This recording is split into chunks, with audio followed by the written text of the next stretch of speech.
Bismillahirrohmanirrohim. Assalamualaikum warahmatullahi wabarakatuh.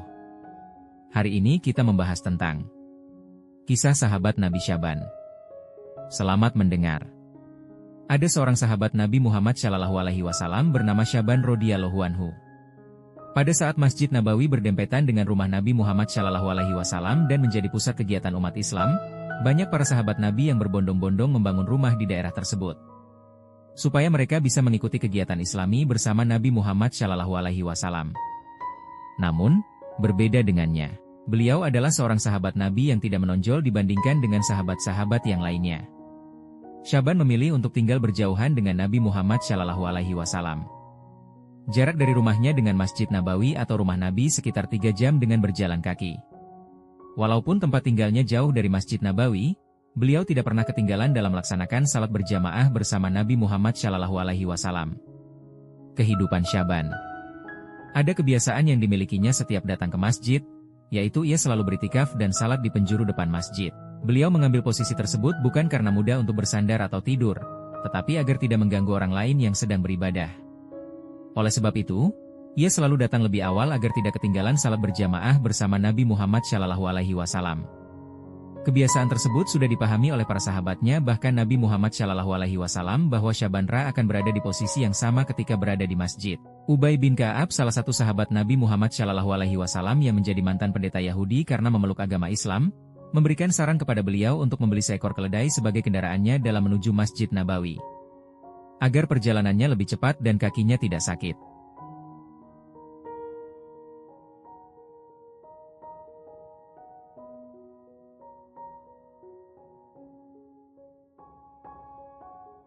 Beliau menolaknya dengan memberikan jawaban, "Demi Allah, aku tak senang kalau rumahku berdekatan dengan rumah Rasulullah.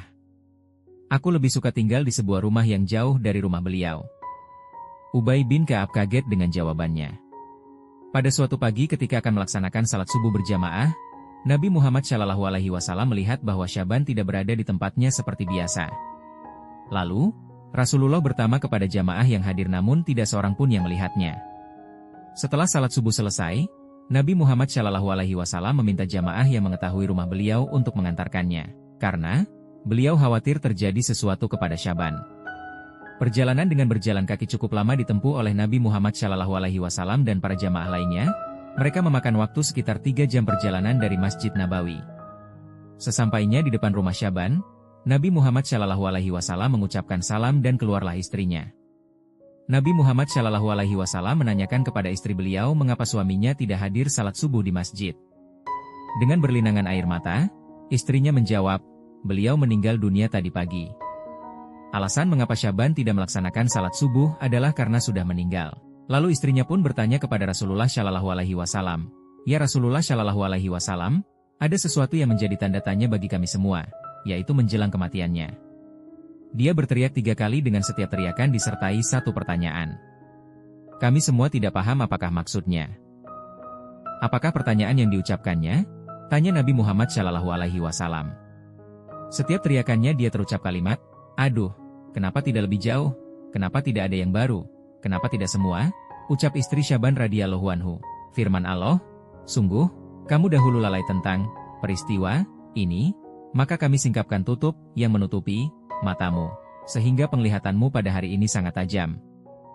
Quran Surat Kaf 22. Saat Syaban dalam keadaan sakaratul maut, perjalanan hidupnya diulang oleh Allah Subhanahu wa Ta'ala. Semua ganjaran dari perbuatannya diperlihatkan oleh Allah Subhanahu wa Ta'ala. Salah satunya adalah menempuh perjalanan yang sangat jauh dari rumahnya menuju Masjid Nabawi untuk melaksanakan salat 5 waktu. Pandangan yang tajam Syaban dibuka Allah sehingga ia bisa melihat surga sebagai ganjarannya. Mengetahui pahalanya tersebut, Syaban menyesal.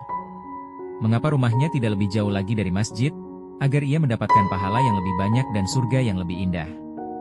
Itulah mengapa Syaban tidak ingin rumahnya berdekatan dengan Masjid Nabawi, karena ia ingin agar langkahnya menuju ke Masjid Nabawi semakin banyak sehingga bisa mengurangi dosa-dosanya dan derajatnya dapat diangkat. Demikian kisah sahabat Nabi Syaban radhiyallahu anhu. Terima kasih. Jazakumullahu khairan.